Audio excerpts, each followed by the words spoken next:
Bonjour à tous, je me présente, je suis Alexis Turot, chargé de mission à l'international au sein de la région. Et aujourd'hui, je vais vous parler, suite à la présentation de ma collègue Stéphanie Von Pape, de la mobilité internationale en général, et ensuite vous présenter le dispositif Jeunes citoyens du monde, qui est animé par le service Affaires européennes et rayonnement international au sein duquel je travaille. Voilà. Alors, avant de partir à l'international, il y a différentes questions à se poser. Pourquoi on part? Ça, c'est la première à se poser.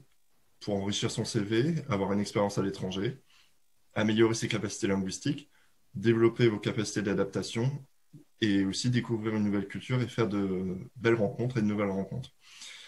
Toutes ces raisons sont bonnes, elles ne s'excluent pas l'une l'autre, hein.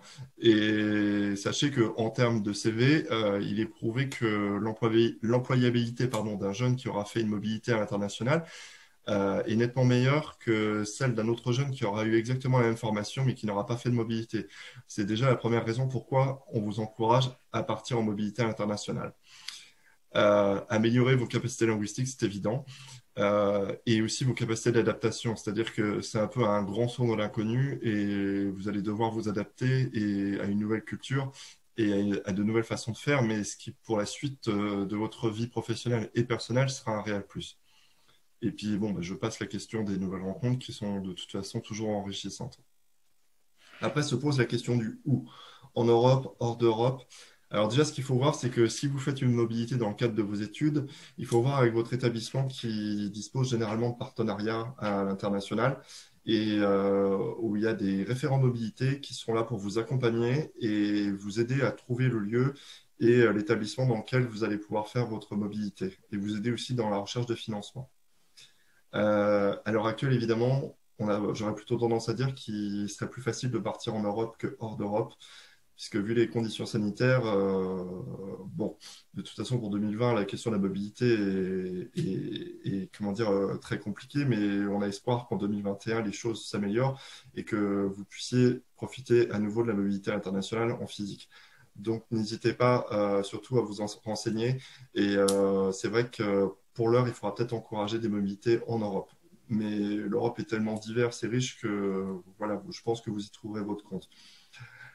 Quel type de mobilité? Ça, c'est à vous de voir. Est-ce que vous la faites dans le cadre de votre formation? Donc, comme je vous le disais, dans ce cas-là, autant vous renseigner auprès de votre établissement ou après votre formation. Donc, vous pouvez faire un volontariat ou un autre type de mobilité que je vous présenterai tout à l'heure. Ça, c'est à vous de voir. Après, quel type de financement? Bah, tout dépend aussi de quelle mobilité, dans quel cadre vous partez. Ma collègue Stéphanie Von Pape vous a présenté tout à l'heure déjà les types de financement que la région vous propose avec les dispositifs Acquisis et Dynastage. Ensuite vient la question de la durée de la mobilité, parce qu'une mobilité d'un mois n'est pas pareille qu'une mobilité de 6 mois, donc il faut savoir effectivement bien penser à cela en amont.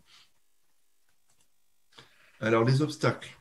Généralement, c'est les questions qu'on pose quand je fais des interventions auprès des jeunes en établissement. C'est déjà où trouver les informations.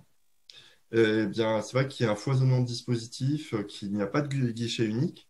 Mais sachez que CRIJ Bourgogne-Franche-Comté a mis en place un guide qui s'appelle Agitateur de mobilité. Vous pouvez déjà taper ce terme agitateur de mobilité sur Google. Vous trouverez tout de suite le lien vers la page. Et en fait, cette page recense tous les dispositifs de mobilité et tous les financements possibles et tout aussi que les idées et les aides à la préparation pour la mobilité. Donc n'hésitez pas à aller faire un tour sur cette page. Comment financer son séjour? Le guide agitateur de mobilité aussi pourra vous aider là-dessus. La barrière linguistique, en fait, ça c'est une fausse question quelque part. C'est-à-dire que j'y réponds généralement, effectivement, si vous avez fait de l'anglais, de l'espagnol, de l'allemand, de l'italien ou que sais-je, forcément, avant de partir dans le pays, vous ne serez pas bilingue, ce qui est évident, mais c'est aussi, en fait, l'objectif de la mobilité, c'est de vous permettre de développer vos capacités linguistiques, de sortir d'une pratique purement théorique à une pratique quotidienne. Et vraiment, les progrès sont considérables. En l'espace de 2 3 mois, déjà, vos progrès seront fulgurants. Comment rester en contact avec ses proches de nos jours? On va dire que peut-être que vous avez peur de faire le grand saut et de quitter votre famille et vos proches pour partir à l'étranger. Mais on a la chance, avec les outils digitaux à l'heure actuelle, de pouvoir rester quand même relativement facilement en contact et de ne pas perdre le lien avec sa famille et ses amis. Alors, les bénéfices d'une mobilité internationale, ben, ces bénéfices, en fait, ils sont multiples et je vous les ai déjà présentés, mais surtout, ils se préparent. Donc déjà, en fait, en amont du départ, il faut préparer votre retour, c'est-à-dire euh, à quoi va me servir cette mobilité? Quel bénéfice, pardon, vais-je en tirer? Et il va falloir justement faire en sorte que vous puissiez travailler à la valorisation de votre expérience à l'étranger. Alors, il y a un outil pour ça, il y a le CV Europass, en fait, qui prend en compte, en fait, qui est beaucoup plus large qu'un CV, on va dire, typique français, mais qui vous permettent, en fait, déjà de faire une auto-évaluation sur vos acquis de mobilité. Ce qui peut être intéressant, c'est de le faire avant de partir et au retour pour que vous puissiez comparer. Et grâce à ce CV, en fait, vous pourrez mettre en avant vos compétences linguistiques, mais aussi vos compétences personnelles et vos savoir-être que vous aurez acquis pendant cette mobilité. Sachez en plus qu'il y a un cadre européen commun de référence pour les langues qui permet, on va dire, au travers de l'Europe comment dire, de valoriser vos compétences linguistiques et qui sont reconnues qui vont de C à A. Donc en fonction de votre pratique et de vos acquis. Alors, pour vous accompagner dans le cadre de la mobilité, au sein de la région, sachez que la région dispose de partenariats à l'international. Nous avons 6 régions partenaires, le Land de Rhénanie-Palatinat, la Voïvodie d'Opolé, la région de Bohême centrale, la province du Cap occidental en Afrique du Sud, la région du Maolé au Chili. Et bon, je passe sur la région administrative spéciale de Hong Kong, vu les événements actuels. On ne vous encourage pas forcément à aller à Hong Kong. Mais on a aussi plus largement des zones d'intérêt privilégiées, comme en Chine, en Amérique latine ou en Afrique du Nord. Voilà, sachez qu'en fait, ces zones de coopération nous permettent, nous, au sein du service international, de vous accompagner si vous souhaitez partir en mobilité dans une de ces régions. Euh, Plus concrètement, en ce qui concerne le Land de Rhénanie-Palatinat, la Voïvodie d'Opolé, donc en Pologne, et la région de Bohême centrale en République tchèque, on dispose à Dijon, avec la maison de Rhénanie-Palatinat, et à Mayence, avec la maison de Bourgogne-Franche-Comté, d'un bureau des stages commun qui peut vous accompagner donc, dans la recherche de stages pardon, et de financement pour partir dans une de ces 3 régions. Donc n'hésitez pas surtout à aller voir la maison de Rhénanie-Palatinat à Dijon. Alors, comme je vous le disais tout à l'heure, un projet de mobilité, ça se prépare en amont. Donc, il faut déjà gérer le facteur temps, ce qui veut dire ne pas préparer votre mobilité un mois avant de partir. Ça se gère au moins minimum 6 mois à l'avance. Alors, je vous disais tout à l'heure, la barrière de la langue n'est pas une vraie barrière, mais néanmoins, il faut prendre en compte votre niveau linguistique dans les missions que vous allez accomplir sur place.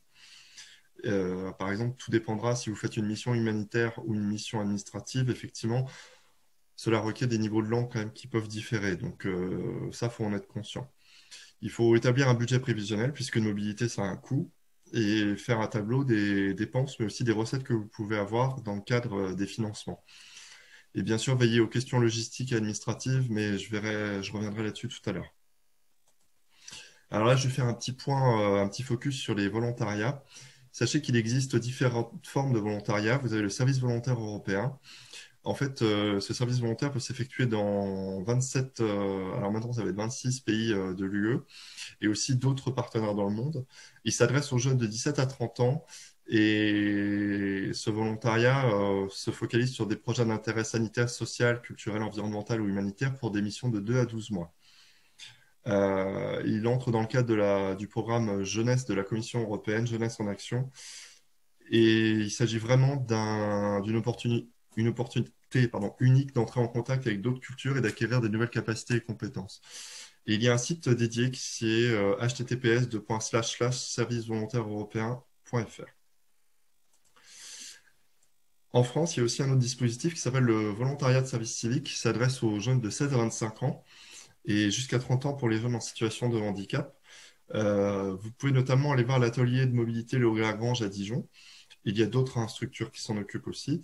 Et dans ce cadre, il existe aussi le VFA, le volontariat allemand culturel ou écologique, qui, en fait, vous pouvez avoir des renseignements auprès de la maison de Rhénanie-Palatinat dans ce cadre. plus effectivement 3 sites internet intéressants, le site du service civique, le site volontariat.ofage.org ou le site de la maison de Rhénanie-Palatinat, la structure dont je vous ai parlé précédemment.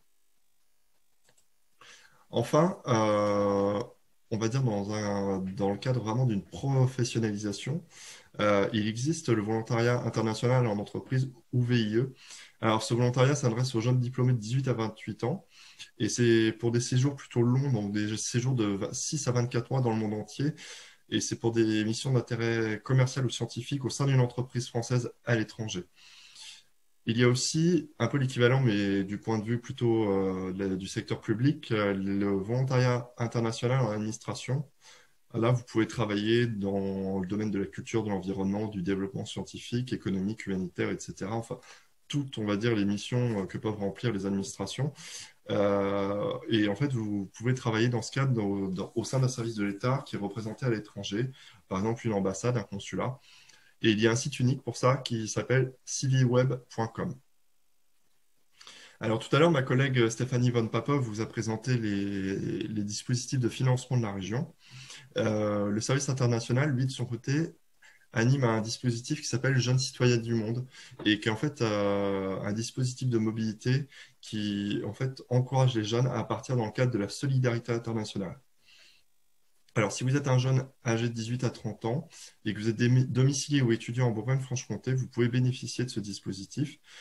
Le but est d'offrir aux jeunes en fait une expérience dans le domaine de la solidarité internationale.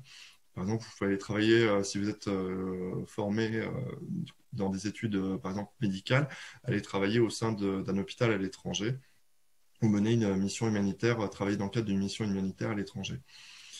Et, comme je vous le disais, là je me répète, mais c'est en fait pour mener une action de développement humanitaire à titre bénévole.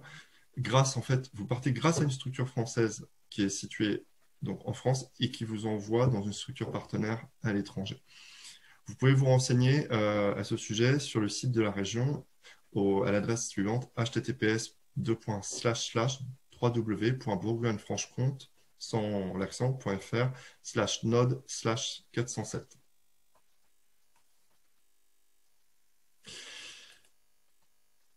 Voilà. Alors, pour finir, et cela rejoint tout type de mobilité, pardon, il y a une petite checklist avant le départ à faire. Donc déjà, n'hésitez pas à contacter les organismes spécialisés sur place, sur le lieu d'accueil et sur le lieu de départ. Il faut vous procurer les documents nécessaires au départ, parce que des fois, vous allez avoir besoin de passeport, de visa, et donc ça, il faut voir ça en amont. Bien vérifier les conditions d'entrée et de séjour, surtout en ce moment, et aussi les conditions de risque du lieu où vous allez aller, puisque certaines régions sont parfois à risque. Donc ça, vous pouvez vous en informer, notamment sur le site du ministère des Affaires étrangères et européennes de la France, où vous avez en fait une fiche par pays qui vous permet d'avoir toutes les conditions d'entrée, les conditions sanitaires, les zones à risque, les points de vigilance, aussi les différences de législation qui peuvent effectivement être importantes à savoir. Pensez effectivement à partir de l'inscription consulaire sur le fil d'Ariane, qui vous permet, en fait, en cas de problème, d'être contacté directement par la représentation française dans le pays d'accueil.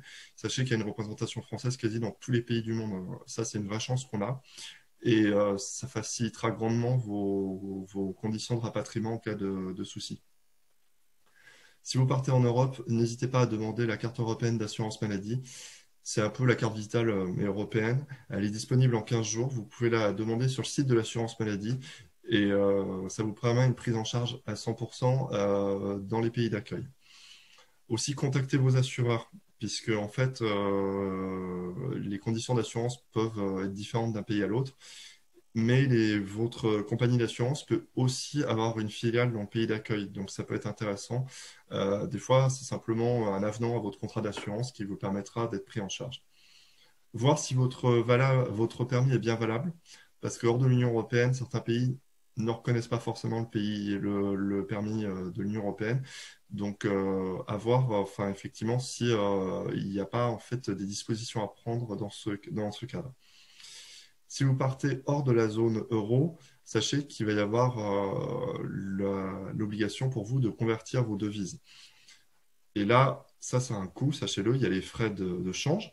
En plus, les monnaies entre elles, les taux varient d'un jour à l'autre. Donc, il peut être intéressant de se renseigner en amont. Et pourquoi pas prendre contact auprès de votre banque si elle a une filiale à l'étranger pour que votre compte puisse effectivement, vous puissiez bénéficier de votre compte bancaire à l'étranger et que vous puissiez aussi avoir des facilités dans l'échange d'argent d'une monnaie à l'autre. Voilà, je vous remercie de votre attention. Sachez que vous pouvez aussi me contacter si vous le souhaitez avoir plus d'informations.